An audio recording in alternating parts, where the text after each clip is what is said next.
Les aléas du direct. Et bonjour tout le monde, c'est moi Pandov Stroknis. J'avais oublié de brancher le micro, donc vous avez entendu Lucille qui se marrait parce que j'étais en train de galérer.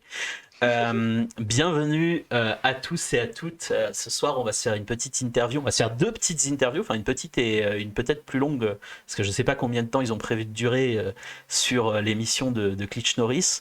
Donc, on a le grand plaisir de vous présenter cette super soirée interview sciences sociales avec leur chaîne à eux. On ira faire un raid à la fin pour les rejoindre. Donc si vous écoutez l'interview et que vous êtes encore là à 20h, bah, restez en place, on ira là-bas. Et puis nous, on va commencer, on va partir très très rapidement sur les chapeaux de roue pour une interview qui porte, comme vous pouvez le voir sur votre écran, sur les dimensions genrées de l'urbanisme avec Lucille Biarrot, qui est une chercheuse en études urbaines, en aménagement, en urbanisme. Elle nous présentera un peu tout ça. Et ce qu'on va faire, en fait, tout simplement, on va se lancer un petit coup de jingle, et puis dès que le jingle sera terminé, on partira tout de suite. Je vous préviens, je vous avertis d'avance que, exceptionnellement, comme pour toutes les interviews, j'ai coupé le son des alertes, donc on n'entendra pas les abonnements, ni les donations, etc. Mais je remercie d'avance, évidemment, toutes les personnes qui vont s'abonner à la chaîne, faire des donations, ou faire des raids pendant le stream, c'est très sympa. Et merci d'avance. Allez, on s'écoute ce jingle et puis on commence. Pourquoi ça veut dire essentiellement comment ça se fait que, voilà. Comment ça se fait que ça se passe comme ça, voilà. Comment ça se fait que ça se passe comme ça dans le monde social, et pas autrement. Il nous fait chialer tout le temps. Qui c'est que c'est quoi son... Our scholarship and our ideas and our work are tied to bigger ideas than just the truth. I was frightened, and I am still alarmed at the degeneracy of capitalism and the possibility of it becoming a force so destructive that it cannot be endured. Je comprends rien.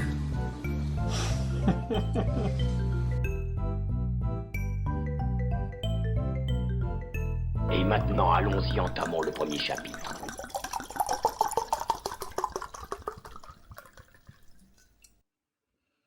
Lucille Biarrot, bonsoir. Bonsoir. Alors on se dit tu dans la vie, donc je te propose qu'on continue à se dire tu pendant l'interview Ça marche. en toute Pas de problème. transparence. Alors, Lucille, merci beaucoup de m'accorder cette interview, ça me fait très très plaisir de te parler. Ce que je fais d'habitude quand je parle de texte de quelqu'un sur ce stream, c'est que je présente un petit peu ce qu'il ou elle fait, mais quand j'ai des interviews, j'ai de la chance, je peux être un peu feignant et leur proposer de se présenter d'eux et d'elles-mêmes selon leurs propres termes. Donc est-ce que tu voudrais nous présenter ton travail et ton inscription dans les champs des sciences sociales ? Ok, et merci beaucoup pour l'invitation. Moi, c'est en première expérience sur Twitch. Alors, je suis très contente d'explorer ce réseau. Du coup, oui, je suis Lucille Biarrot. Je suis en train de finir ma thèse en urbanisme. Concrètement, je soutiens dans 2 semaines. Et donc, je suis en 6e année de thèse. Ça commence à être très long. Et je travaille sur les questions, enfin, dimension genrée de l'urbanisme. Concrètement, le titre de ma thèse, ça s'appelle « Déconstruire le genre des pensées, normes et pratiques de l'urbanisme ». Alors, l'urbanisme français, en l'occurrence. Et je ne sais pas, tu veux que je retrace un peu mon parcours ou... Enfin... Bah, je pense qu'on aura l'occasion de le faire, mais je pense que ce qui sera intéressant pour les personnes qui écoutent le stream, qui sont pour la plupart pas des gens qui font des SHS, c'est peut-être de... Voilà, l'urbanisme, c'est une science particulière qui est souvent assez méconnue du grand public. Oui. Comme discipline, ça consiste en quoi ? Alors, l'urbanisme, c'est une discipline qui est souvent comparée à la médecine, dans le sens où c'est d'abord une pratique réflexive. C'est-à-dire, c'est une pratique que certaines institutions ont mis en place au cours de l'histoire pour gérer certains domaines. Donc là, en l'occurrence, c'est beaucoup les espaces publics, les infrastructures de transport, la production de logements, les réglementations d'urbanisme qui ont des impacts sur tout un tas de domaines. Et donc c'est une pratique en fait d'abord publique, telle qu'elle est pensée aujourd'hui dans notre société, mais qui a toujours une dimension réflexive. Ça veut dire que, concrètement, il y a toujours eu des théoriciens, des théoriciennes, sur le sujet, souvent des architectes ou eux-mêmes et elles-mêmes des urbanistes qui réfléchissaient à comment produire les villes, et en lien avec tout un tas de thématiques, hein, l'environnement, l'égalité sociale, enfin la société en général, toutes les activités humaines, pensables, imaginables. Donc, en fait, ouais, c'est devenu progressivement une discipline scientifique, bien qu'en France, il y ait quand même tout un débat encore sur est-ce que c'est vraiment devenu une discipline scientifique à part entière? Il y a tout le débat sur, études urbaines ou urbanisme. Enfin, je ne sais pas si tu veux qu'on rentre dans ces détails-là, mais, voilà, bon, en tout cas, oui, c'est une discipline scientifique, mais qui est fondamentalement, lié à la réalité, à la pratique, de terrain, et donc pour moi, c'est ça qui fait vraiment sa particularité. Au même titre que ce que je disais tout à l'heure sur la médecine, il y a pas personne n'étudie la médecine de manière complètement théorique sans qu'il y ait de pratique derrière et de volonté, de travailler sur le corps humain, en fait. Donc, Mmh. voilà, quand on parle d'urbanisme, et ben, on parle de pratiques concrètes sur les espaces urbains, en particulier. Toi, par Voilà. exemple, de façon très concrète, tu fais à la fois du coup de la recherche et de la pratique, ou alors est-ce que tu t'es plutôt concentré sur un de ces deux domaines? Mais jusqu'ici, j'ai surtout fait de la recherche, mais comme j'ai quand même un sujet qui est relativement, en expansion en ce moment, hem, j'ai, bah, moi, en tout cas, je fais ce que j'appelle la recherche-action, donc ça a toujours été lié à des projets contemporains, et donc voilà, ça, c'est quand même une particularité de mon positionnement de recherche, qui est, de toujours être lié à de l'action contemporaine et à observer ce que font des acteurs et des actrices contemporaines, voire à interagir avec, ces personnes, en fait, en tant que, moi, chercheuse, mais bien souvent qui influencent aussi leur pratique, en fait. Donc c'est ça, enfin, c'est une posture que j'ai choisie pour ma thèse, d'être un peu dans un flou artistique en termes de statut. J'ai toujours été, perçue comme une chercheuse, mais bien souvent comme une experte aussi de mon sujet, et ça a clairement influencé, ouais, le déroulement de mon terrain, ce genre de choses, ouais. Donc je me dirais, aujourd'hui plutôt chercheuse jusqu'à aujourd'hui, mais dans la recherche-action, donc Hmm. toujours dans cette interaction avec l'action, quoi. Alors, en ce qui concerne ton sujet, tu dis que c'est un sujet en expansion. Comment est-ce que tu en es venu, toi, à travailler sur cette question? Et en quelque sorte, c'est quoi l'histoire de ton projet de thèse? Alors, hem, alors concrètement, ouais, j'ai fait un master d'urbanisme, à partir de 2010, et parallèlement, je faisais de la géographie aussi, à ouais, en parallèle, et donc l'urbanisme, je trouvais ça très chouette parce que justement, il y avait un aspect très concret. On faisait plein de visites de terrain. Bon, surtout quand on fait des études d'urbanisme à Paris, il y a vraiment de quoi faire en termes d'études de terrain et tout ça. Et à la fin de la première année, j'ai fait un stage à l'agence d'urbanisme de la ville de Paris qui s'appelle l'APUR, l'Atelier parisien d'urbanisme, et je travaillais sur le commerce à Paris. Et bon, je trouvais ça sympa, mais c'est pas non plus ma passion, quoi. Et je devais trouver un sujet de mémoire, pour, l'année d'après, et vraiment tout ce qui était sujet classique, l'habitat social, les transports en commun, le commerce, le développement, économique des territoires.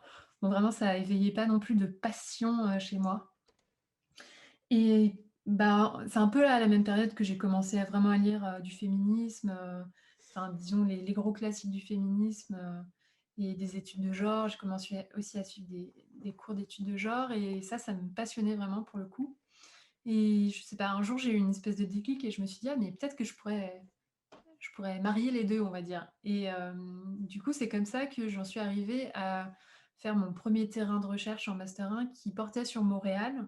Donc j'ai pu aller faire du terrain là-bas pour étudier, un programme qui s'appelle Femmes et Villes, dont on reparlera plus tard, je pense. Tout à fait.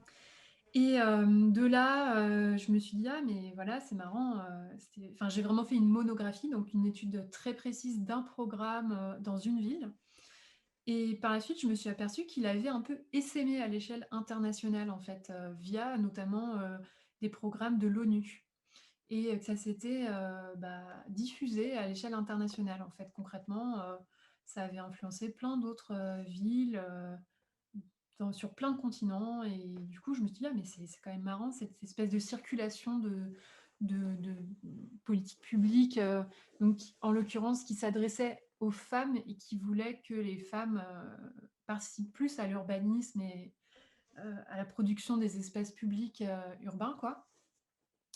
Et de là, donc mon sujet de M2 qui portait vraiment sur, une espèce de liste un peu internationale de programmes, d'urbanisme dédiés aux femmes.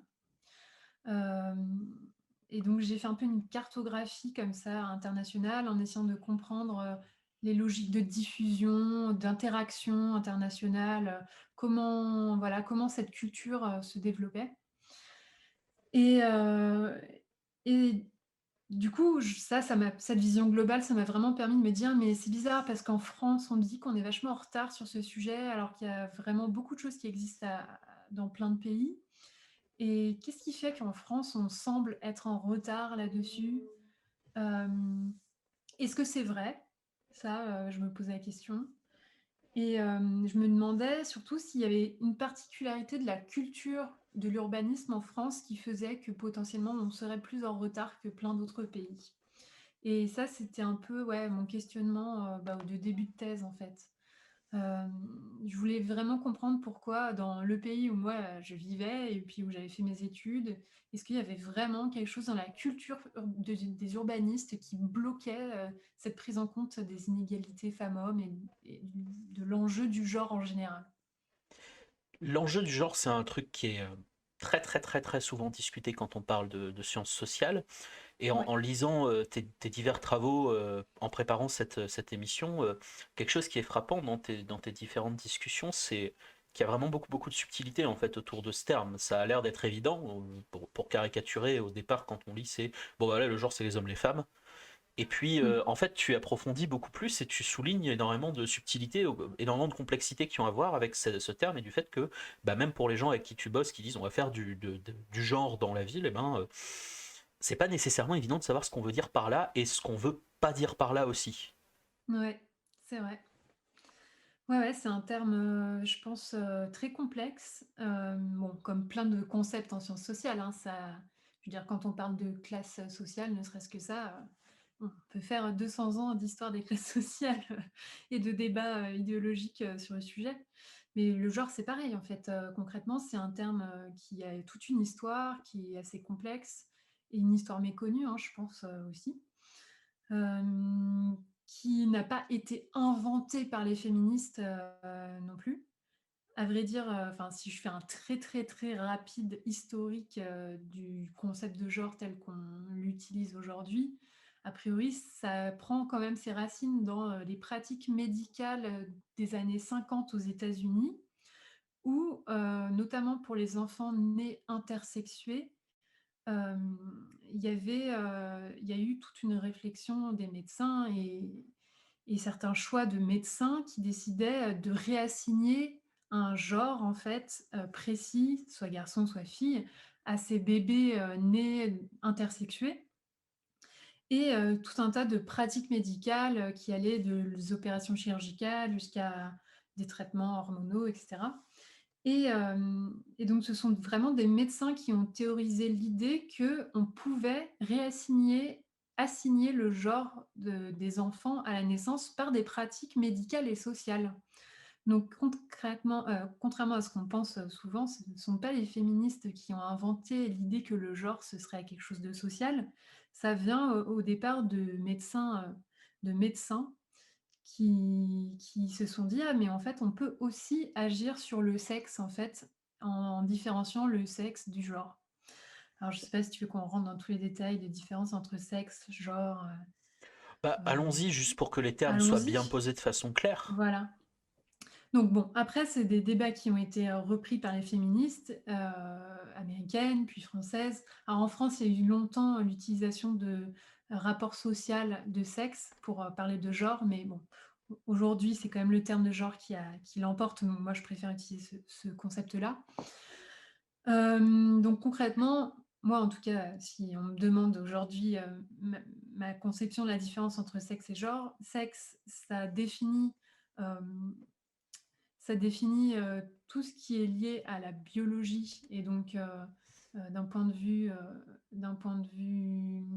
alors le sexe déjà c'est un mélange de plusieurs facteurs. C'est à la fois l'anatomie, mais aussi le profil hormonal, ainsi que la génétique. Et déjà, on se rend compte que quand on prend ces 3 éléments-là, il y a une énorme diversité d'expressions sexuelles, dans la nature, en fait, chez les humains. Il y a des biologistes aujourd'hui qui comptabilisent une quarantaine d'expressions de sexe, différentes.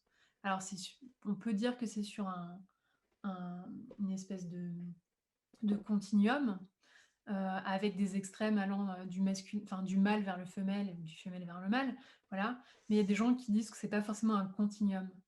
Et donc, c'est pas forcément évident de dire ah bah parce que vous êtes XY, vous allez forcément avoir une anatomie masculine, par exemple, avec un pénis et tout l'anatomie telle qu'on considère être ce qui est masculin. En fait, on se rend compte qu'il y a plein de variations différentes et c'est assez complexe en fait. Donc déjà, le sexe, c'est certes une expression biologique, mais c'est c'est assez compliqué. C'est beaucoup plus que binaire en fait, Hmm. concrètement. Et par ailleurs, on se rend aussi compte que, ne serait-ce que dans la manière dont on définit le sexe en tant que caractéristique biologique, il y a aussi plein de facteurs sociaux qui rentrent en compte, ne serait-ce que dans l'aspect biologique. Parce que, bah, les humains, ils ont de la sélection, reproductive et qu'on a accentué, par exemple, certaines différenciations, morphologiques entre les hommes et les femmes.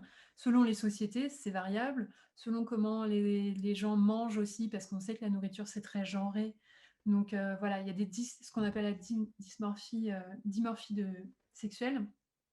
Ça peut être vraiment très accentué socialement aussi, par, à la fois, la sélection, reproductive au fil des générations, mais en plus aussi par tout un tas d'activités qu'on fait faire aux enfants, différenciés dès le plus jeune âge, le sport, la nourriture, et cetera. Donc voilà, le sexe, plutôt une base biologique, mais c'est aussi très construit socialement. Et le genre, donc ce serait plutôt, souvent on différencie de manière très binaire sexe et genre, hein, mais le genre, ça constituerait seulement la partie sociale, c'est-à-dire toutes les caractéristiques sociales qu'on attribue à c'est-à-dire ce qui est féminin, considéré comme féminin ou considéré comme masculin. Par exemple, avoir des poils, c'est masculin, Mhm. ne pas avoir de poils, c'est féminin, ou être douce et attentive aux autres, c'est féminin, alors qu'être violent et dans la recherche du pouvoir, ce serait masculin. Donc là, quand on parle de genre, ça se focalise quand même beaucoup plus sur les valeurs et les normes sociales, en fait, qu'on attribue à des comportements, à des identités. Voilà. Donc tout ça, c'est un gros bouli-boulia qui fait encore l'objet de nombreux débats scientifiques, notamment entre les biologistes, les sociologues, etc., etc. Mais c'est vraiment hyper passionnant comme champ d'études actuel et je pense que ça remet énormément de choses aussi en question dans toutes les conceptions qu'on peut avoir, y compris chez les scientifiques, hein, et chez les médecins, et chez les biologistes, de qu'est-ce que c'est une femme, qu'est-ce que c'est un homme. Et, euh, et les études de genre, elles se focalisent principalement sur les constructions sociales autour du masculin et du féminin et des rôles qui en découlent. Mais c'est pas forcément complètement absurde de partir du principe que quasiment tout est construit socialement dans ces différences. Ou en tout cas, à partir de cette hypothèse-là, en se disant, si on part de cette hypothèse, qu'est-ce que ça engendre comme conséquence et jusqu'où on peut aller dans la compréhension de ce qui est socialement construit. Ouais, voilà. Donc on peut pousser un peu loin les réflexions. Et finalement, on déconstruit énormément de croyances sur ce qu'on pense être naturel ou culturel. Et ce qui est passionnant, je trouve aussi dans les débats de pointe sur ces sujets, c'est qu'on se rend compte que, en fait, la nature et la culture, chez les humains s'influencent, et sont en interaction constante. Donc, même différencier ce qui est purement naturel ou ce qui est purement culturel, c'est presque, impossible, en fait. Donc moi, je trouve ça vraiment, vraiment hyper fascinant, tous ces débats-là. Et voilà, je pense qu'il y a pas à avoir peur, en fait. Beaucoup de gens ont peur, et je pense qu'énormément de clash et de polémiques, sur le genre, découlent du fait que les gens ont peur de remettre leurs croyances en question, et ils pensent qu'ils vont perdre tous leurs repères, dans leur vie sociale. Mais en fait, oui, peut-être, mais est-ce si grave? Je ne sais pas. Bon. Alors, en ce qui concerne maintenant les études plus spécifiquement urbaines, comment est-ce que ce concept, finalement, il vient s'insérer dans ces études? Et il y a un petit, pas un petit cafouillage, mais une petite boulette que j'ai fait en préparant l'interview. Je t'avais proposé un premier titre, un premier thème qui était la notion de genre dans les politiques d'urbanisme, et tu m'as dit je préfère Ouais, parler de dimension genrée de l'urbanisme. ouais. Qu'est-ce que veut dire cette distinction, et qu'est-ce qu'elle nous dit en fait sur tes travaux? Oui. Hem, En fait, concrètement, moi, j'ai commencé par étudier des politiques publiques d'urbanisme qui, parlaient du genre ou qui parlaient des femmes en particulier. Mais j'en suis arrivée à affiner, ma réflexion progressivement, et notamment dans ma thèse, en me disant: «Mais mon objet, ce ne sont plus ces politiques publiques-là». J'essaye pas forcément de comprendre comment elles sont mises en place, qui les met en place, quelles sont leurs productions, leurs réflexions, quelles difficultés elles ont rencontrées, pour la mise en place de ces politiques publiques, et les actrices et les acteurs, concernés. Pour moi, ce n'est qu'une partie des dimensions genrées de l'urbanisme, ces politiques publiques, là. Parce que, progressivement, je me suis dit: «Mais en fait, moi, ce qui m'intéresse, c'est vraiment la culture de l'urbanisme en tant que pratique qui m'intéresse», et donc aussi, qui sont les urbanistes? Est-ce qu'ils ont des profils genrés? Est-ce que les normes et les valeurs dans le milieu de l'urbanisme ou dans les milieux de l'urbanisme, selon les spécialisations, sont genrées? Est-ce qu'il y a des choses qui sont tacites, enfin, est-ce que cette culture est tacite ou explicite? Et cetera, et cetera. Et donc, j'ai commencé à m'intéresser à des choses qui me semblent bien plus larges que la mise en œuvre de politiques publiques, en fait. Pour moi, ce qui m'intéressait, ouais, c'était vraiment, comprendre, les dimensions genrées d'un milieu que je ne qualifie pas forcément que seulement de professionnel, parce que l'urbanisme, comme ça touche aussi beaucoup, au bien public, parce que c'est bien souvent une politique publique, mais mise en œuvre censément pour le bien commun, et Mhm. donc il y a beaucoup de dimensions participatives, dans ce domaine. Et je considère que les actrices et les acteurs de l'urbanisme ne sont pas forcément uniquement des professionnels.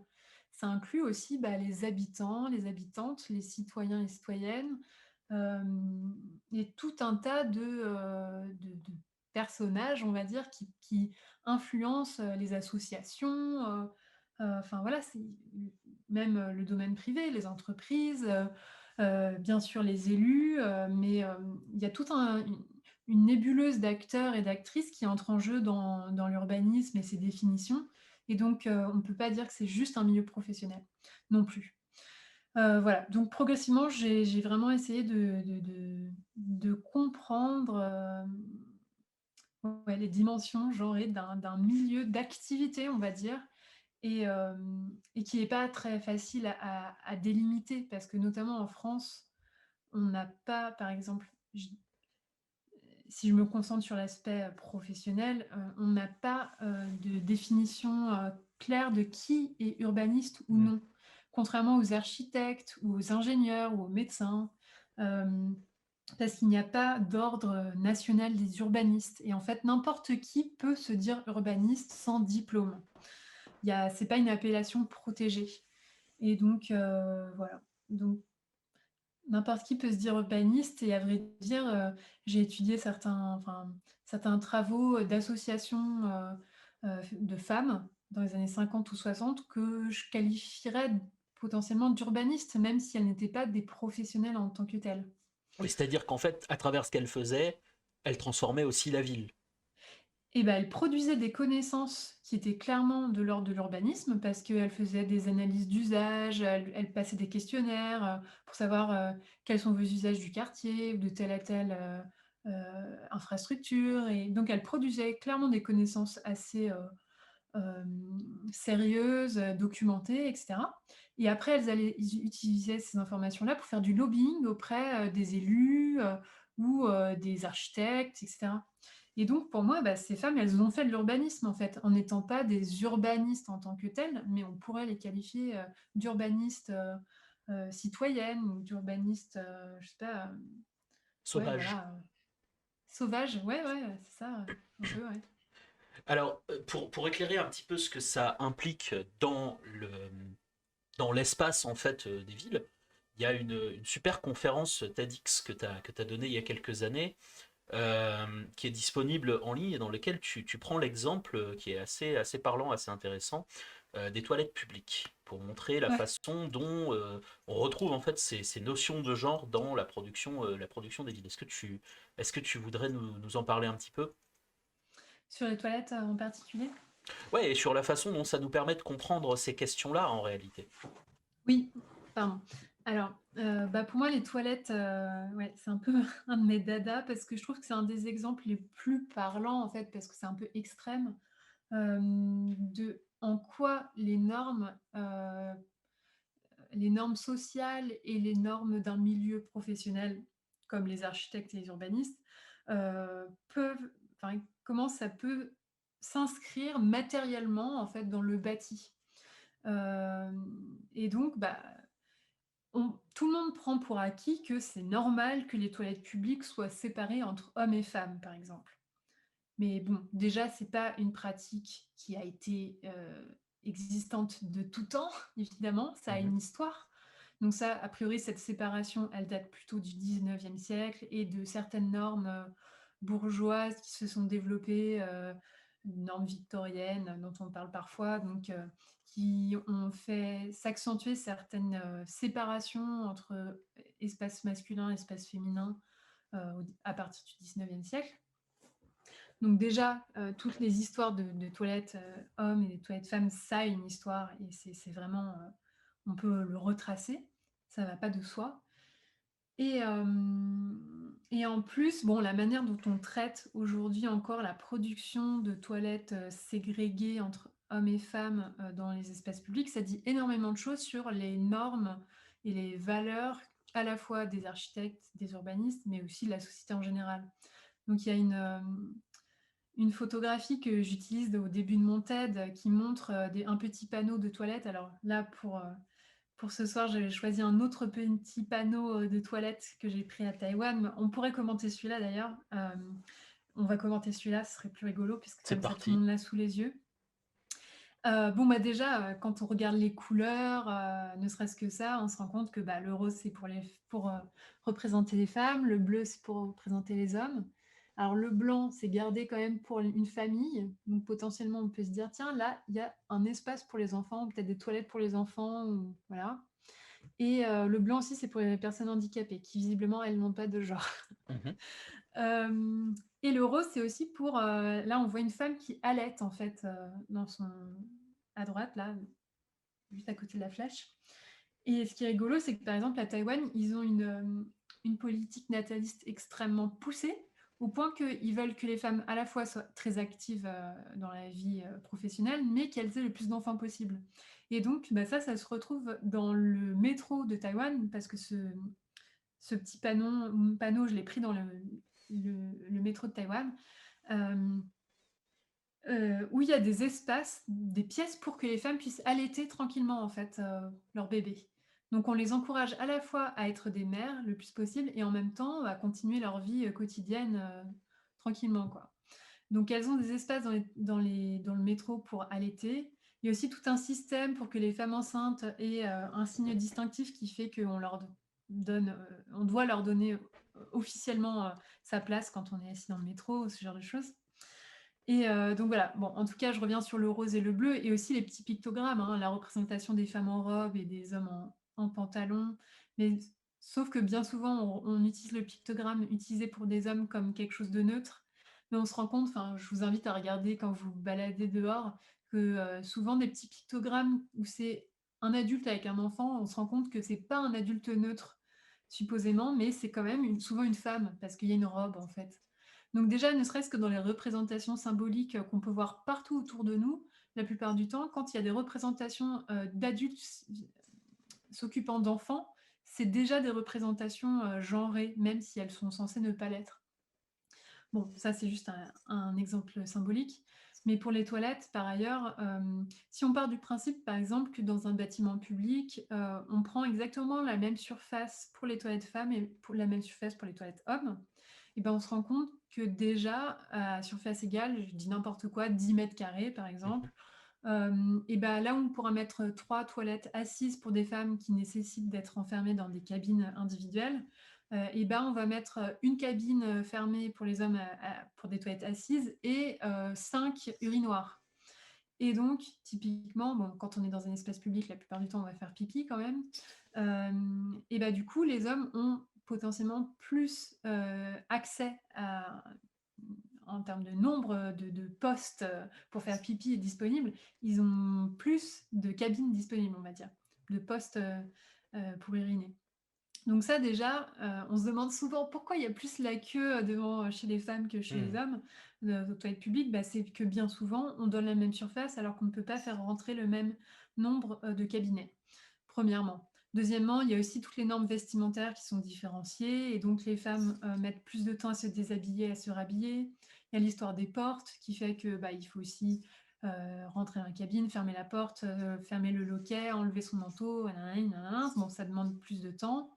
Il y a ça. Ah oui, et contrairement à ce que je dis dans mon TED, ça c'est une erreur que j'ai faite. On dit souvent que les femmes ont une vessie plus petite que celle des hommes, mais en fait c'est complètement faux. Ouais, d'un point de vue en moyenne, d'un point de vue anatomique, les femmes ont une vessie avec une plus grande contenance que les hommes. Mais potentiellement, on y va plus souvent parce que, évidemment, on a nos règles, que les femmes font encore majoritairement les accompagnements aux toilettes. Donc, ça peut être soit les enfants, soit les personnes âgées ou les personnes fragiles ou voilà, qui ont des handicaps. Donc, tout ça, ça cumule tout un tas de petits facteurs négatifs qui font que bah, on est désavantagé en tant que femme quand on arrive dans un espace public et que bah, y a souvent 10 minutes, 15 minutes de queue alors que les hommes rentrent et sortent tranquillement des toilettes, quoi. Et donc ça, typiquement, ça fait partie des impensés, en fait, des architectes qui remettent pas forcément en question. Au lieu de partir vraiment des usages en se disant: «C'est quand même pas très normal que les femmes attendent 15 minutes aux toilettes alors que les hommes n'attendent jamais», et ben non, ils se disent: «Bah, on va mettre la même surface parce que c'est le truc réglementaire», et ils se posent pas plus de questions que ça. Et ça déjà, ça dit que c'est un impensé. Hem Il y a un autre truc, qui est assez, fascinant, c'est que bien souvent, quand il y a un espace pour changer les bébés dans les toilettes, pour adultes, et bah, c'est du côté des femmes.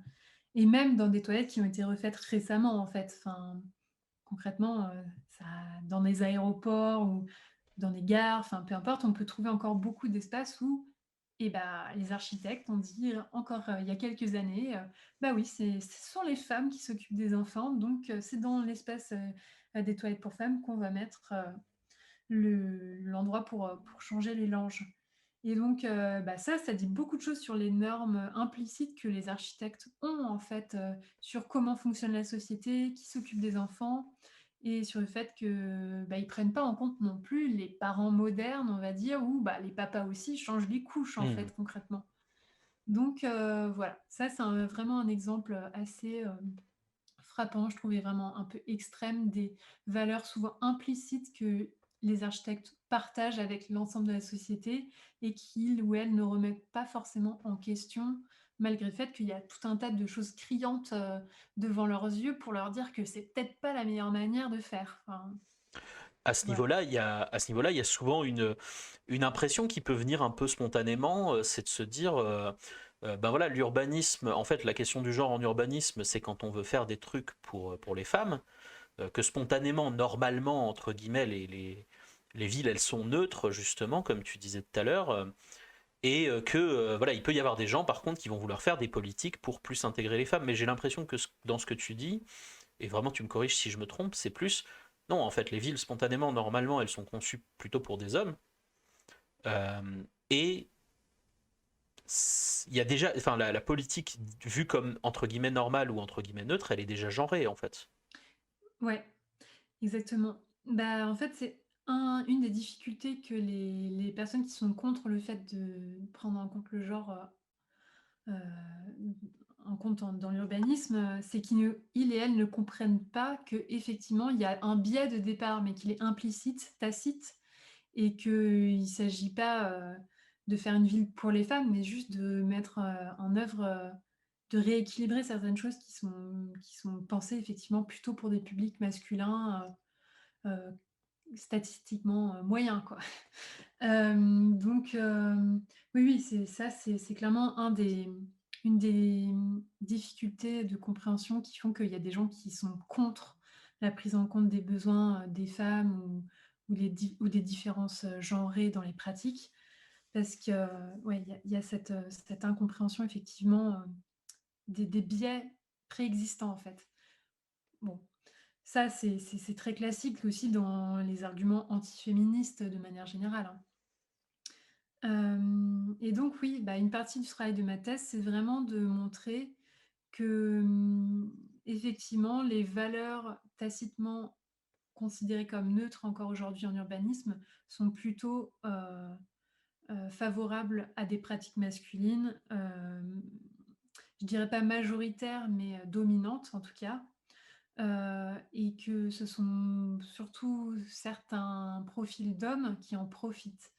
Et pas tous les hommes en plus évidemment, hein, mais si on regarde par exemple les travaux d'Edith Maruet-Joulz, qui est une géographe, du genre, qui a fait sa thèse sur les espaces, de loisirs, en région bordelaise et Mhm. qui a regardé par exemple qui utilisait les infrastructures sportives chez les adolescents et les adolescentes. Et ben, elle montre bien que, les grandes infrastructures sportives sont hyper majoritairement utilisées par des garçons et que si on ne prend pas ça en compte, ça veut dire que la puissance publique dépense plus d'argent Mm. pour les garçons que pour les filles. Est-ce que c'est juste? A priori, plutôt non. Donc la question, c'est quelles sont les marges de manœuvre des collectivités territoriales pour essayer de rééquilibrer ça? Alors il y a plein de niveaux de travail sur ce point-là. Ça peut être a posteriori, donc pas vraiment un travail d'urbanisme, mais plutôt un travail de gestion des espaces sur imposer, des créneaux, heu, plus équilibrés entre pratiques féminines et pratiques masculines, voire pratiques mixtes pour certains sports. Conditionner les financements de certaines associations à des engagements sur ouvrir des créneaux pour les filles, par exemple, dans des sports considérés comme très masculins, comme le football ou le rugby. Enfin, ça, c'est un exemple de pratique a posteriori. Mais quand on est en train de réfléchir à créer de nouvelles infrastructures sportives dans une municipalité, par exemple, partons d'un skatepark, Mhm. typiquement. Bon, les skateparks encore aujourd'hui sont majoritairement utilisés par des garçons. Euh, Sauf qu'on voit des sous-cultures de la glisse qui se développent, et notamment une qui est particulièrement féminine, qui est le roller derby. Et bah, ça, par exemple, la ville de Rouen, a fait cette réflexion-là en se disant: «Est-ce qu'on va faire un XM city stade où on sait qu'il y aura quasiment que des garçons qui vont les utiliser?» Et ben non, un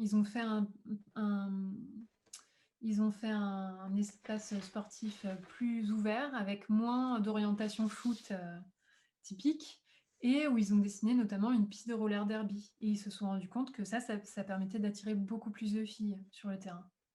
Donc ça, par exemple, c'est une réflexion qui coûte pas forcément très cher, parce qu'en plus, le roller derby, c'est plus de la peinture que la construction d'infrastructures compliquées. Mhm. Mais voilà, faire un skatepark en réfléchissant à comment attirer aussi des publics féminins, c'est, bah, voilà, ça permet de rééquilibrer un peu l'utilisation de l'argent public, hein, concrètement. Alors, en ce qui concerne maintenant ton intérêt à toi, en fait, qui est le monde des urbanistes, euh, comment est-ce que cette réflexion-là, autour de la question du genre, finalement, elle apparaît pour la première fois et comment est-ce qu'elle se développe? Oula, ok. Euh, Alors, moi, ce que je montre, c'est que quoi qu'il arrive, les théories de l'urbanisme sont toujours genrées. Mhm. Donc, même si on va chercher des grands, enfin, ce qu'on appelle les pères de l'urbanisme, hein, les grands théoriciens les plus connus depuis l'Antiquité ou la Renaissance ou voilà, le 19e siècle, bon, ça s'est quand même beaucoup plus développé à partir du 19e siècle. Et bah, même ces penseurs-là, ce sont quasiment tous des hommes, Mhm. euh, leur théorie sous-tendent toujours une organisation genrée en fait de l'espace urbain. Pourquoi? Parce que les activités humaines dans l'immense majorité des sociétés, voire toutes les sociétés humaines, sont toujours très genrées. Donc certaines activités sont considérées comme masculines, certaines activités sont considérées comme féminines. Et donc ça, spatialement, ça a des conséquences en fait concrètes sur l'organisation des espaces de vie au quotidien, sur l'organisation à l'échelle de la ville en termes de développement, euh, enfin, notamment à partir des villes industrielles du 19e siècle, avec le fait qu'on ait de plus en plus de spécialisation par quartier, notamment avec l'industrialisation, sachant qu'au 19e siècle aussi, il y a eu certains phénomènes de genre qui se sont accentués en termes de spécialisation professionnelle, on va dire, notamment avec le développement du salariat, des ouvriers, etc. Alors qu'auparavant, les structures familiales étaient davantage des structures économiques en elles-mêmes, où potentiellement il y avait plus de mixité d'usage dans les mêmes espaces. Euh, L'endroit où on habitait, c'était aussi l'endroit où on produisait, et donc Mhm. c'était bien plus mixte en termes d'usage. Mais à partir du 19e siècle, où on a le développement de quartiers industriels, alors qu'il y a d'autres quartiers qui restent purement d'habitat, et cette pensée que de plus en plus que les femmes doivent rester à la maison, alors que les hommes vont plutôt s'occuper des espaces publics, à la fois l'usage des espaces publics, mais aussi tout ce qui est débat politique, développement économique, etc. Économique, ouais, au sens industriel. Et ben on voit qu'il y a déjà les penseurs de cette époque-là, sans s'en rendre compte la plupart du temps, ou sans le dire très explicitement, ils pensent déjà une organisation urbaine genrée. Bon, si je viens à des penseurs du XXe siècle, et, par exemple sur le droit à la ville, le droit à la ville, ouais, et ben même dans le droit à la ville, il y a par contre quelques références aux femmes. Bon, concrètement, ouais, il fait un petit peu référence. C'est terrible, je Tu n'ai fais un pas le nom blackout sur du. son nom, c'est Henri Lefebvre. Je fais un gros. Oui, merci, Henri Lefebvre, c'est horrible. Je ne Ça parle m'arrive que tout le de temps. lui et je n'ai pas trouvé son nom. Merci. Et donc, ouais, Henri Lefebvre, lui, il a une conception marxiste très forte de la production urbaine, et il montre bien que la ville, c'est une projection spatiale des rapports de force sociaux, et il y fait très ponctuellement allusion au fait qu'il y a aussi une dimension genrée à cette production urbaine-là. Mais bon, il développe pas, c'est pas forcément son propos de développer en bon marxiste classique. Mhm. Les dimensions genrées ne lui étaient pas forcément apparues comme étant la plus prioritaire, on va dire. Donc je me perds un peu dans ma réflexion là, mais tout ça pour dire que même chez les penseurs qui sont censés ne pas parler de genre, il y a toujours du genre. Mais si on veut parler des penseurs et des penseuses qui ont commencé à en parler de manière très explicite, Mhm. en fait, on peut remonter à des réflexions du socialiste utopiste, et notamment de femmes dès le 19e siècle. Mais on peut aussi voir au début du XXe siècle des femmes qui ont commencé à accéder à l'architecture notamment, et qui ont pu réfléchir à la place des femmes alors évidemment beaucoup à la maison au départ, Mhm. parce que le 19e siècle a fait un gros travail de sape quand même sur le fait que la place des femmes était à la maison. Et ce qui est très intéressant, c'est que par exemple, les premières femmes qui travaillent sur l'architecture d'intérieur ou le réaménagement des cuisines, dans une perspective assez fordiste, et le fait de rendre le travail ménager beaucoup plus efficace, on va dire, et bah, ce sont des femmes qui réfléchissent à ça au début du XXe siècle et qui inventent les cuisines modernes plus pratiques, en fait. Alors on pourrait se dire: «Mais c'est pas du tout féministe», et bah, avec les moyens qu'elles avaient à l'époque, si, en fait, leur but c'était de rendre, la vie quotidienne des ménagères, plus facile, plus efficace, plus simple, moins fatigante, et d'éviter, la perte d'énergie inutile, donc dans une certaine mesure, on pourrait considérer que c'est féministe. Et pour moi, c'est toujours très important de se remettre dans le contexte historique à chaque fois pour éviter de faire des anachronismes. Voilà. Mais si on veut vraiment parler de la pensée féministe, liée à l'urbanisme, en tout cas du féminisme qui se revendique, bon, ça se développe vraiment, on va dire, à partir de la deuxième vague du féminisme, donc dans les années 70. Et en France aussi, un des premiers textes qui parle de ça, ça date de 73, 72-73, quoi. Donc, même en France, on a eu des penseuses féministes de l'urbanisme et des espaces urbains dès les années 70. Tu parles dans un de tes textes, autour de ces premiers textes, d'une forme d'amnésie collective, je crois que c'est le terme que tu utilises, en ce qui concerne ces réflexions sur spécifiquement la question des femmes. Qu'est-ce que ça veut dire déjà et comment est-ce que toi tu l'expliques, ce phénomène d'amnésie collective? Ouais. Mais en fait, ce qui m'a vraiment, beaucoup interpellée pendant mon travail de thèse, c'est que, quand je regardais, des bibliothèques ou des archives d'urbanisme, en cherchant des choses sur les femmes ou le féminisme ou le genre, je trouvais pas forcément beaucoup de choses. Alors que quand je suis allée, à l'inverse, dans des archives sur l'histoire des femmes, sur le féminisme, là, en cherchant des choses sur l'urbanisme, j'ai trouvé vraiment pas mal de sources. Et donc ça, déjà, c'est un peu, un grand classique de l'histoire des femmes et du féminisme, c'est que ça n'atteint quasiment jamais, la culture mainstream, on va dire. Donc, l'histoire des femmes et du féminisme, reste un espèce d'éternel, heu, méconnu, par, l'ensemble de la population parce qu'on ne l'étudie pas à l'école, on ne l'étudie pas dans les formations, dans les masters et cetera. Et c'est exactement la même chose pour l'urbanisme, en fait. Malgré le fait qu'il y a eu énormément de productions de groupes de femmes, puis de féministes, sur, les enjeux, d'inégalité de genre, dans les espaces urbains et dans l'urbanisme, et bah, malgré tout, ça n'atteint pas la culture, mainstream de l'urbanisme.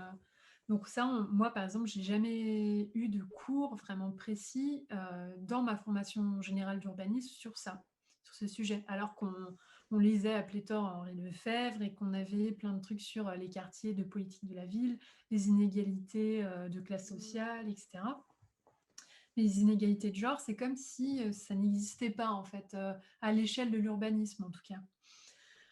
Comme si c'était, des inégalités qui n'avaient pas la bonne échelle pour être traitées par l'urbanisme, dans un sens. Et j'ai perdu ta question. Je suis Non, mais désolée. je pense que tu y as répondu, c'est-à-dire ce phénomène Ouais. d'effacement. Alors, toi, tu as travaillé Oui. sur plusieurs programmes particuliers, tu as travaillé notamment sur Ouais. ce projet Femmes et Villes à Montréal. Ce que je trouve très intéressant en lisant un petit peu ton mémoire et puis ce que tu as écrit dessus, c'est la façon dont on a des formes d'activisme qui sont très particulières, qui ont l'air de se développer chez ces collectifs, avec un activisme qui consiste à aller en ville, en fait, au départ, en gros. À aller faire des marches exploratoires, à aller faire Ah oui. des observations in Mmh. situ, etc. Comment ça s'organise, en fait? Qu'est-ce qui se passe? Bah, oui, effectivement, une des premières revendications féministes en lien avec, l'espace urbain, c'est, bah, les femmes sont tout simplement légitimes à utiliser les espaces publics, les espaces urbains, comme bon leur semble, en fait, et à n'importe quelle heure du jour ou de la nuit, de la semaine. Et en fait, voilà, elles dénoncent, heu, les injonctions, plus ou moins explicites ou tacites, que les femmes, reçoivent sans cesse de, «Tu n'es pas à ta place dans tel quartier, à telle heure, à l'extérieur, tu devrais être chez toi», et cetera, et cetera. Donc ça fait beaucoup partie des revendications de la deuxième vague féministe et jusqu'à aujourd'hui des féministes actuelles, hein. Les phénomènes de marche de nuit, ça existe encore et ça s'est beaucoup développé dans les années 70-80, mais ça existe encore largement aujourd'hui. Et tout ce qui est dénonciation du harcèlement de rue depuis une bonne dizaine d'années maintenant, c'est dans la continuité de cette réflexion-là. Alors, quelle forme ça prend ces initiatives? Bah, ça dépend un peu de leur origine, hein, au départ, je pense que c'est des initiatives très militantes qui sont, ouais, bah, des espèces de manifs, en fait, hein, concrètement, avec, du collage, d'affiches, et ouais, des manifs, des slogans en mode, bah, les femmes, nous, on a envie d'être dehors, on a envie de vivre notre vie sans se faire, emmerder à longueur de temps, et interpeller, comme si on ne devait pas être là ou parce qu'on est là et bah, tiens, on est dans un espace public, on devient des femmes publiques, non, c'est bon, parce qu'il y a aussi évidemment tout cet amalgame, qui est aussi un héritage du 19e siècle largement, et de ces normes bourgeoises sur le fait que les femmes qui stagnent dans les espaces publics en étant, pas accompagnées, sont forcément, en train de se prostituer. Bon, on a quand même beaucoup d'héritages, dont on n'a pas forcément explicitement conscience, mais beaucoup de symboliques et ouais, de représentations qui sont encore extrêmement vivaces aujourd'hui, en fait, hein. Hem, Après, comment ça s'est institutionnalisé ces démarches-là? Progressivement, il y a des villes qui se sont dit: «Ouais, bon, bah, quand même, on voit bien qu'il y a des revendications de femmes, qui cherchent à à légitimer leur, place et leur avis sur les espaces publics et à dire: «Bah, écoutez, nous, on se sent pas forcément, bienvenus, on a l'impression qu'on n'est pas, que ces espaces-là, ils correspondent pas à nos besoins». Par exemple, bah, on n'a pas assez de toilettes publiques, parce que c'est beaucoup plus facile, par exemple, de mettre des urinoirs dans les espaces publics que des toilettes fermées. Donc typiquement, encore aujourd'hui, il y a des tas de villes où c'est extrêmement plus facile pour une personne qui utilise un urinoir de trouver où se soulager en toute légalité que pour des personnes qui veulent faire pipi en étant assises. Mhm. Hem, donc déjà ça, c'est un exemple parmi d'autres. Mais, ce qui est très intéressant, c'est que dans les quand on fait des analyses, de ressenti des espaces publics, notamment le soir, en différenciant les femmes et les hommes, on se rend compte que en moyenne, à peu près, quelle que soit la ville ou le quartier ou voilà, il y a un écart entre le groupe des femmes et le groupe des hommes d'environ 30 dans le sentiment d'insécurité ressenti. Mhm. Donc, bah, je vous invite à regarder par exemple, sur l'Île-de-France, il y a l'Institut d'aménagement et d'urbanisme d'Île-de-France qui a changé de nom maintenant, qui s'appelle Paris Institute Region. Hem J'ai toujours pas compris pourquoi ils avaient choisi un truc en anglais. Bref. Hem, qui depuis, pas mal d'années, publie des analyses sur, le sentiment d'insécurité et de sécurité, genrée en fait, dans les différents départements d'Île-de-France. Donc ça permet par exemple de différencier, Paris de la Seine-Saint-Denis, hein, ou des Hauts-de-Seine ou voilà. Donc qui sont des départements, très variés en termes de population, de richesse, et cetera. Et on se rend compte que malgré tout, il y a toujours cet écart assez, constant entre le groupe des femmes et le groupe des hommes de 30. C'est-à-dire que, sur 100 femmes, je vous dis n'importe quoi, si 70 des femmes se, sentent, mal à l'aise dans les espaces publics, le soir, dans leur quartier, et ben, il y aura 40 des hommes, qui diront la même chose. Mhm. Alors, évidemment, on peut dire, mais il y a plein de biais qui font que les hommes vont moins, reconnaître qu'ils ont peur, hein, par exemple.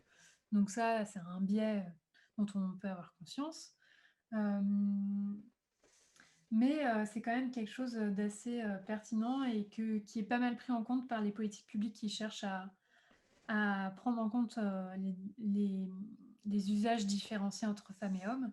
Et donc, par exemple, les premières revendications de femmes sur les espaces publics, c'est: «Bah, nous, on a envie de se sentir plus en sécurité, donc il faut travailler sur la visibilité, éviter qu'il y ait, des obstacles qui obstruent, la vue, des fourrés, trop épais, qui, qui obstruent la vue, qu'il y ait un meilleur éclairage, un éclairage plus rassurant, qu'il n'y ait pas de petits endroits pour se cacher, que, quand j'arrive sur un endroit, relativement, long à traverser, qu'il y ait plusieurs «portes de sortie» entre guillemets ne pas se sentir dans un corridor un peu coincé. Enfin, il y a plein, plein, plein de choses. Et donc ça, c'était vraiment à Montréal toute une réflexion qui s'est fait pendant une dizaine d'années et qui a été largement menée grâce à l'outil qu'on appelle les marches exploratoires, Mhm. qui est développé sur le principe de on prend un groupe de femmes. Alors, au départ, c'était non mixte, mais aujourd'hui, il y a tout un tas de gens qui réutilisent cette méthodologie en l'adaptant à leur sauce et souvent en utilisant en prenant des groupes mixtes, hein. Et, mais au départ, c'était un outil qui s'est pensé de manière non mixte et qui servait à, à ce que des femmes sortent à diverses heures de la journée ensemble et qu'elles pratiquent leur quartier avec un accompagnement et qu'elles disent, bah voilà, il y a tel endroit, nous, ça nous fait sentir en insécurité ou on a eu tel problème déjà et donc on pense qu'en changeant tel ou tel détail de l'aménagement urbain, ça pourrait améliorer le sentiment de sécurité. Sachant que le sentiment d'insécurité et l'insécurité réelle, c'est pas du tout la même chose. Oui, tout à Donc fait. en fait, il faut aussi partir du principe qu'il y a beaucoup de femmes qui ne vont pas sortir ou jouir de leur droit à la ville, simplement parce qu'elles ont des représentations dans la tête qui font qu'elles vont s'auto-censurer sur leurs Mm. usages des espaces urbains. Mais en fait, ça, c'est une autre représentation assez incroyable, c'est que finalement, les personnes qui risquent le plus d'être agressées physiquement dans l'espace public, ce sont les jeunes hommes. Mhm. Bon, alors les femmes subissent, quand même des violences, beaucoup des violences symboliques et notamment le fait d'être harcelées, verbalement, d'être suivies et cetera, ce qui est plus que symbolique, hein, d'ailleurs. Mais, ça va rarement jusqu'à l'agression physique. En fait, les femmes risquent beaucoup plus de violences physiques de la part de gens qu'elles connaissent, concrètement. Et donc ça enfin voilà, voir ce genre d'études, ça permet aussi de déconstruire beaucoup de croyances, sur, les violences réelles, l'insécurité réelle, et cetera. Voilà, donc les marches exploratoires, c'est toute cette méthodologie qui a servi, à faire des espèces de diagnostics sur comment on pouvait améliorer les espaces urbains, pour, que les femmes s'y sentent mieux. Mais ce qui est très intéressant avec cette méthodologie, c'est que c'est pas simplement une méthode de diagnostic, c'est aussi une méthode d'empowerment, en fait. Et le but, c'est aussi que des femmes explicitent leur vécu, qu'elles se rendent compte que c'est quelque chose de partagé et que c'est une construction sociale aussi et qu'elles ne sont pas seules. C'est pas juste leur petite subjectivité individuelle, en fait, que ce sont des phénomènes structurels, sociaux et qu'il y a quelque chose à y faire, en fait, et que potentiellement aussi le fait de sortir avec un groupe de femmes dans leur quartier à des heures où elles seraient pas forcément sorties toutes seules, ça leur permet aussi de se rendre compte que, bah, finalement, c'est pas aussi craignos que ce qu'elles pensaient ou que, bah, elles s'approprient l'espace. Elles se disent: «Ah mais en fait, bah, je pourrais revenir demain, et être tranquille et puis m'asseoir sur ce banc et bouquiner et voilà et si ça se trouve, bah, tout se passera bien, en fait». Enfin, donc c'est aussi une réappropriation, donc ça a de multiples, usages, en fait. Voilà. Alors je me suis un peu étalée. Non, non, mais c'était super intéressant et ça m'a fait penser. Mais c'est une remarque. Enfin, c'est un truc qui m'est venu comme ça à l'esprit en passant, effectivement, à toute cette idée d'agir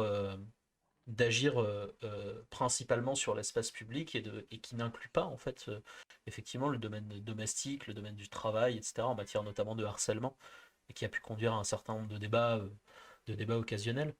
Mais en termes de pratique de l'urbanisme, j'ai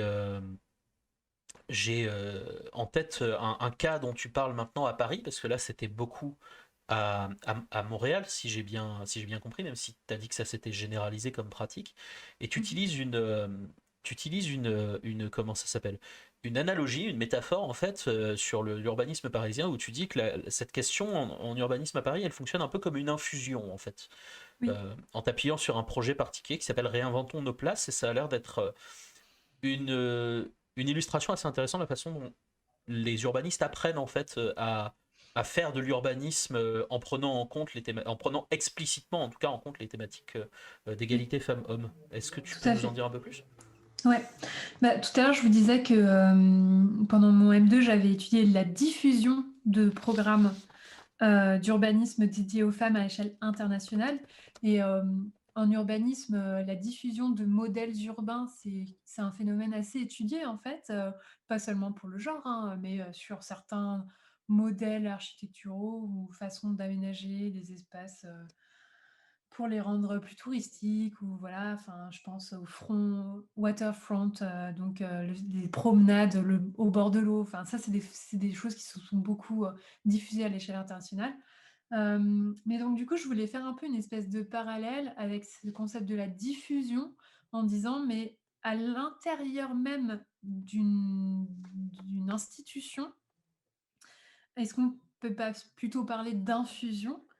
Et je pense que c'était une image assez intéressante parce que ça permet, de se dire que c'est, donc un concept nouveau comme le genre, dans une culture professionnelle telle que l'urbanisme qui est étrangère en fait, ça implique qu'il y ait un espèce de, un petit sachet de thé bien concentré qui apparaît, dans un milieu, plus ou moins homogène, transparent au départ et où l'idée va se diffuser de proche en proche, en fait, mais avec un certain temps et une certaine longueur, en fait. Et effectivement, moi, j'ai pu suivre donc, le processus d'infusion de la question du genre au sein de la mairie de Paris et en particulier au sein des différents services en charge de l'urbanisme parisien. Et j'ai commencé mes observations en 2014, sachant que la réflexion là-bas avait commencé donc, par un tout petit groupe à partir de 2013 et que j'ai suivi tout au long de ma thèse et en particulier de 2016 jusqu'à 2018-2019.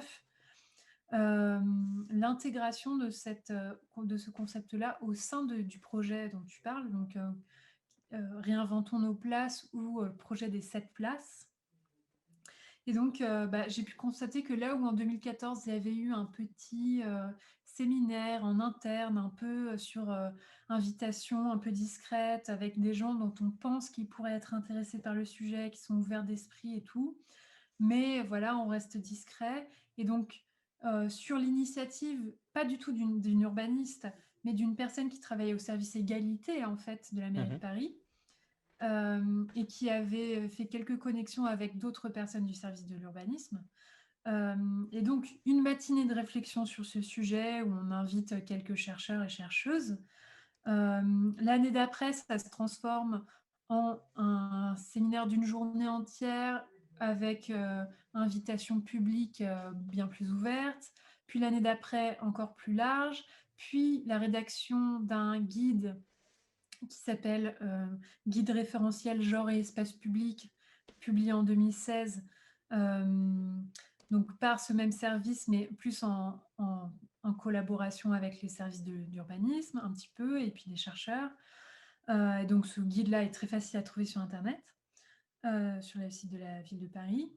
Et finalement, au fait que, tiens, il y a un premier très grand projet d'aménagement d'espace public qui intègre cette notion-là dans son appel d'offres pour les équipes externes, en fait, qui vont travailler dessus. Bon, je vous passe la complexité de la mairie de Paris en termes d'organisation, parce que c'est un sacré mammouth. Mais donc le projet de cette place, c'était un projet suivi par un service qui s'appelle le service des aménagements et des grands projets, qui est un service de la division voirie et déplacement de la mairie de Paris, qui est différent du service de la direction de l'urbanisme. Mais voilà, bon, un service dédié à l'aménagement. Et où on se retrouve avec des architectes, des ingénieurs extrêmement compétents, très spécialisés sur tous les règlements parisiens, toutes les choses à suivre à Paris, mais qui ne savent absolument pas comment traiter cette question. Quelques-unes d'entre eux ont suivi les séminaires d'information, ont pu lire le guide, voire participer à la rédaction de ce guide potentiellement. Mais on en arrive à, OK, la demande politique est d'intégrer cette question-là sur ce gros projet d'aménagement d'espace public, mais les services techniques ne savent pas comment faire.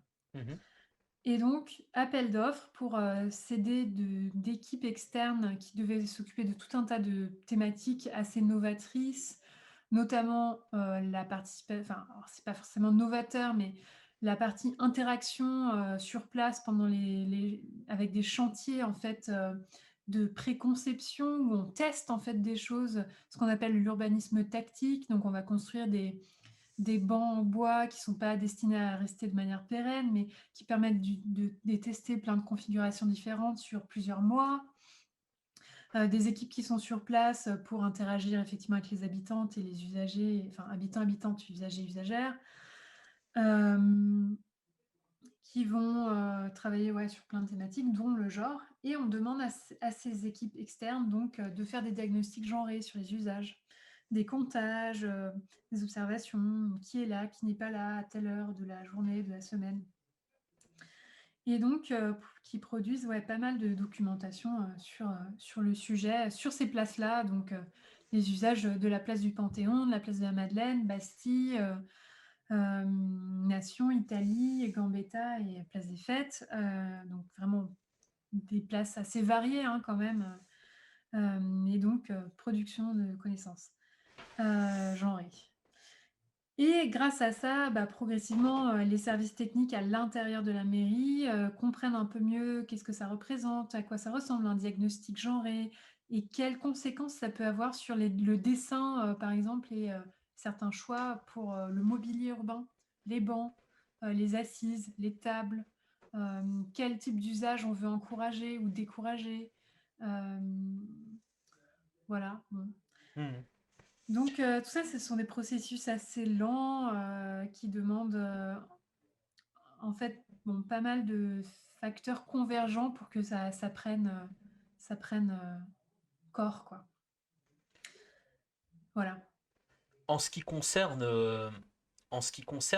justement, et ça fait écho avec une question qui avait été envoyée par quelqu'un dans le chat tout à l'heure, en ce qui concerne la réception en fait de cette, à la fois de cette thématique et puis de la place des experts et des expertes de ces sujets sur le terrain en fait, et dans ce que tu viens de dire aussi, corrige-moi si je me trompe, j'ai l'impression qu'il y a presque un côté bon, faut le faire, parce que faut le faire, parce qu'on en parle de plus en plus. Mais d'un autre côté, il y a certains moments où tu cites des observations, et je crois que c'est par rapport à une intervention que toi tu as eue une fois dans un de ces ateliers, et où, ah non, non, là c'est compliqué, on va rester sur un truc très très superficiel pour l'avoir fait, mais bon, ça va quoi. Est-ce que c'est une fausse impression de ma part ou c'est quelque chose de réel sur le terrain? Non, non, c'est complètement vrai. En fait, ce que je trouve très intéressant, c'est que, grâce à mon enquête, j'ai quand même pu descendre à un niveau de précision individuelle. Donc voilà, la mairie de Paris, je rappelle, c'est quand même 55 000 personnes. On ne peut pas vraiment prêter d'intention à la mairie de Paris en elle-même, en fait. Enfin, il faut bien voir qu'il y a des dizaines de services, que c'est extrêmement complexe, qu'il y a la commande politique, puis les gens qui essayent de mettre ça en œuvre, et ceux qui sont spécialisés, ceux qui sont convaincus par le fait que la thématique est vraiment importante, les personnes qui se retrouvent avec ça en plus à rajouter à toute leur liste de courses déjà hyper longue, qui trouvent que ok, c'est intéressant, mais on ne sait pas comment faire, donc on ne va pas se prendre plus la tête que ça, ou ok, mais donnez-nous des solutions toutes faites parce que nous, on n'a pas le temps, ou ok, je vais prendre le temps de me former à ce sujet et je suis curieux de moi-même et je fais des efforts. En fait, j'ai toute une palette de réactions au sein même des urbanistes ensuite, de personnes qui s'en foutent à des gens qui se disent ok, pourquoi pas, mais bon, je vais pas faire plus d'efforts que ça parce que j'ai pas le temps ni les moyens en fait concrètement. Donc si on m'apporte pas les choses un peu toutes prémâchées, je peux pas le faire. Jusqu'à des personnes qui s'impliquent à fond et qui vont vraiment se poser des questions et prendre beaucoup plus de temps pour... aussi parce que souvent, elles ont déjà une culture féministe ou qu'elles se posent des questions par ailleurs. Donc, il y a une grosse diversité de réactions, en fait. Et ça, c'est ce que j'essaie un peu dans ma dernière partie de thèse de décrire avec finesse. Et j'ai notamment une espèce d'un peu de ligne continuum des gens... entre ceux qui sont contre et ceux qui commencent à se dire ok, pourquoi pas. Et j'aimais beaucoup ce diagramme. Malheureusement, je ne peux pas vous le montrer, mais en tout cas, j'étais assez contente de synthétiser ça comme ça. Et Donc je trouve ça important, enfin moi en tout cas ça m'intéressait beaucoup d'aller jusqu'à l'échelle individuelle pour dire: «OK, il y a tout un tas de facteurs structurels à l'échelle institutionnelle qui font que telle, approche est encouragée». Donc la maire de Paris, elle veut que enfin l'égalité de genre, ce soit quelque chose d'important dans son mandat. Ensuite, il y a, l'élu à l'adjointe à l'égalité femmes-hommes qui, pour elle, bah, les espaces publics, c'est important. Mmh. Donc elle pousse, dans cette direction-là. Puis il y a des services, égalité qui ont quelques moyens pour faire certaines choses, donc qui poussent avec beaucoup d'énergie, ce qu'elles peuvent, tout en se faisant pas que des amis, hein, d'ailleurs. Et puis de l'autre côté, il y a la réception, des urbanistes et qui sont extrêmement variés, ouais.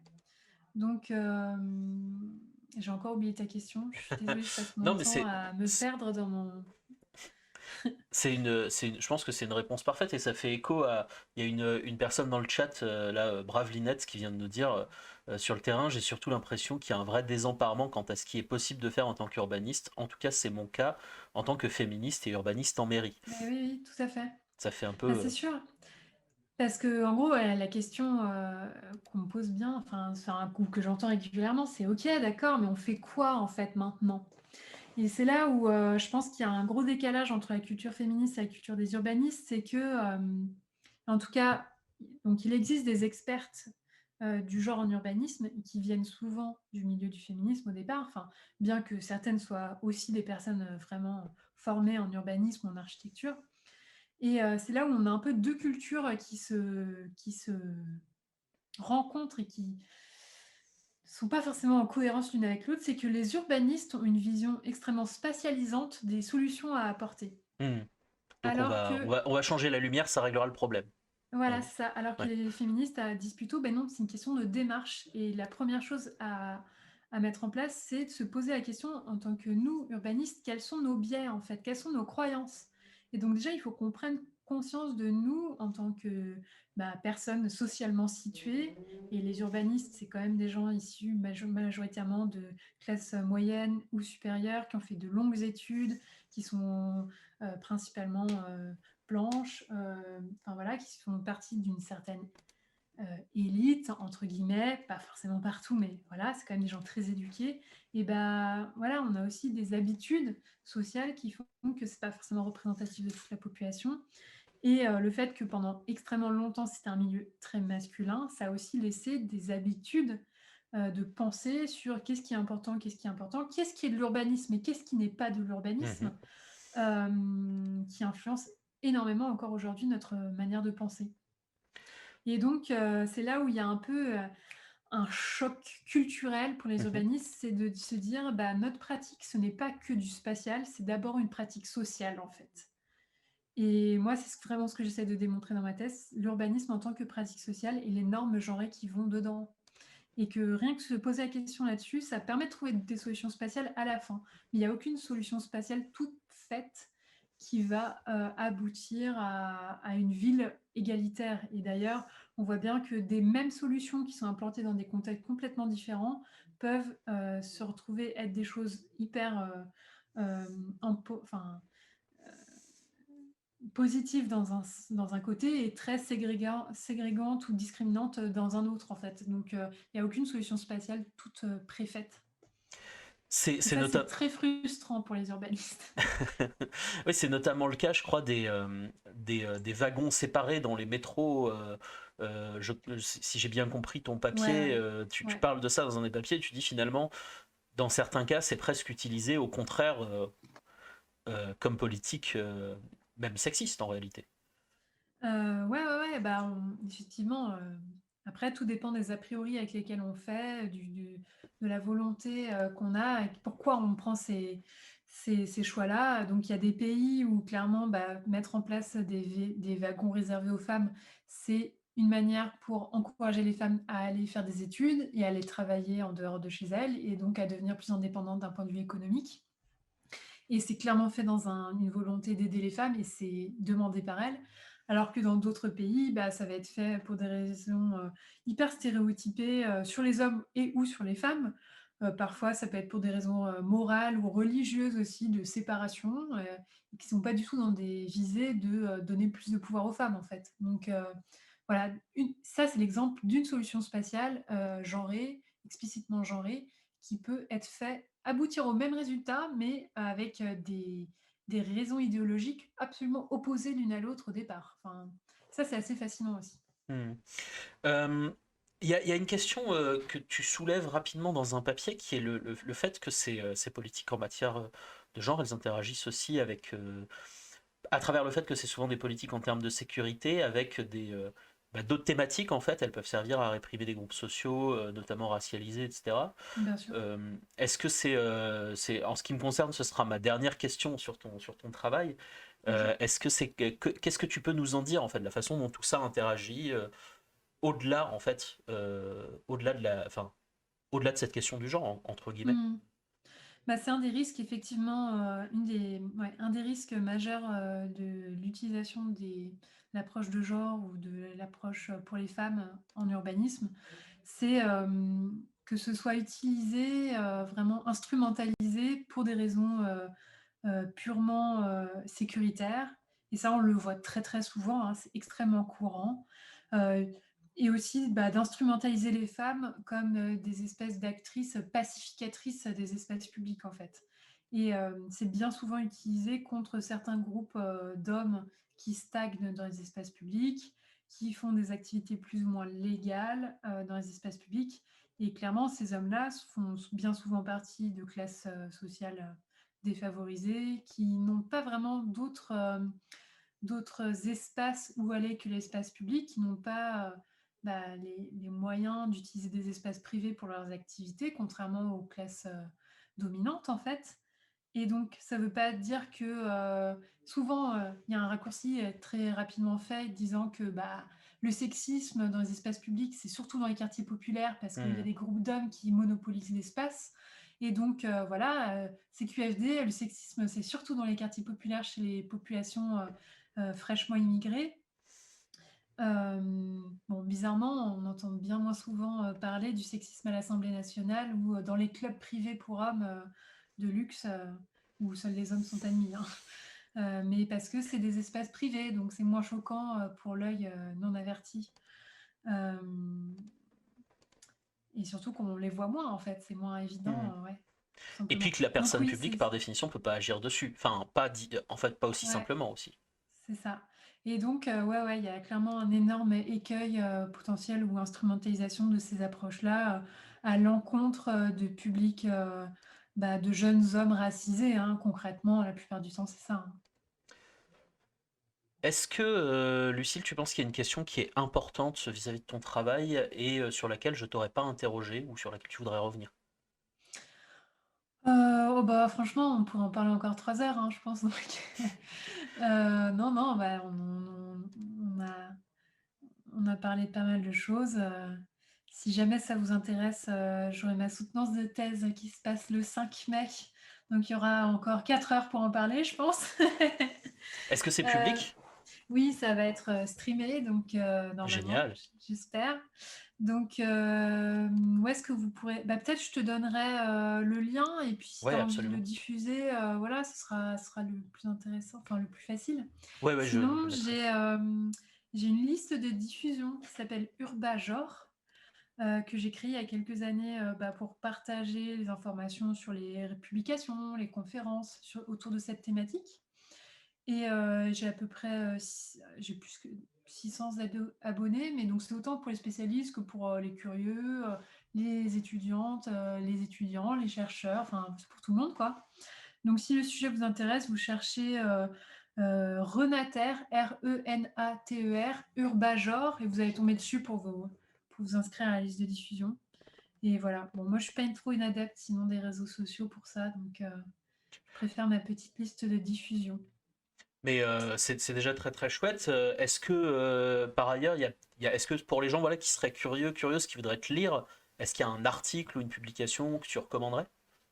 Bah, en tapant mon nom qui est très correctement orthographié, merci beaucoup, sur cette diapo, vous allez ouais, Lucille Biarrot, urbanisme, genre, et vous allez trouver, bah, 2 articles en français qui sont accessibles, gratuitement, mon TED qui dure une quinzaine de minutes où je parle des toilettes, mais pas que.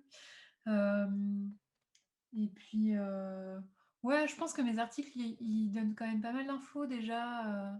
Alors, c'est pas le plus récent, hein, c'est pas sur ma thèse, mais ma thèse un jour sera aussi en ligne. J'imagine On espère. vers septembre normalement, une fois que j'aurai corrigé les coquilles. Donc voilà, ce sera assez facile, je pense. Et puis j'ai fait quelques autres conférences qui sont en ligne sur YouTube, je pense. Donc vous pouvez, avec mon nom, j'ai un nom plutôt rare, donc c'est facile à trouver. En tout cas, moi je te remercie vraiment, vraiment beaucoup d'avoir été là. Je pense que t'as dit on pourra en parler pendant encore 3 heures. Il y a pas mal de gens, enfin il y a quelques personnes qui ont dit on écouterait bien encore pendant 3 heures. Donc si jamais tu veux remettre ça un C'est jour gentil. pour nous mettre à jour sur l'évolution de tes travaux, eh ben Ouais, bon, bah après, je pense pas que mes travaux vont continuer beaucoup parce qu'a priori, je vais plutôt pas partir du milieu de la recherche, mais hmm, voilà. Euh, Bah oui, oui, en tout cas, je serais ravie d'en reparler ou sur des points plus précis. Il n'y a pas de souci. complètement. Ouais. Écoute, Lucille, moi je te remercie. Ce que je vais faire, c'est que je vais juste dans la discussion Zoom couper ton micro un instant, le temps juste de dire au revoir à l'audience et de les envoyer sur la deuxième interview du coup. Et Yes. puis bah, merci beaucoup d'avoir été là. Bah, Et, merci à tout le monde. et puis bah, à bientôt. En tout cas pour ta soutenance, et je suis sûr qu'il y aura quelques personnes de l'audience ce soir qui seront là pour l'écouter. Super, super. Allez, salut! Salut. Et voilà, on est de nouveau juste entre nous. Alors bah ça va pas durer longtemps. Moi je tiens à remercier toutes les personnes qui étaient là ce soir. Comme prévu, on va aller tout de suite partir en raid sur la chaîne de Clich Norris pour écouter l'interview de Bernard Lahire. Donc je lance le raid maintenant. Je vous dis simplement mon rendez-vous, donc mardi prochain, pour les lectures de sciences sociales cette fois. Comme d'habitude, on va se voir mardi à 18h pour lire de la science politique sur la question de la violence en politique. Donc j'espère que vous serez là, nombreux et nombreuses. Allez, je vous laisse aller parler à Papy Bernard et je vous souhaite une bonne fin de soirée à tous et à toutes.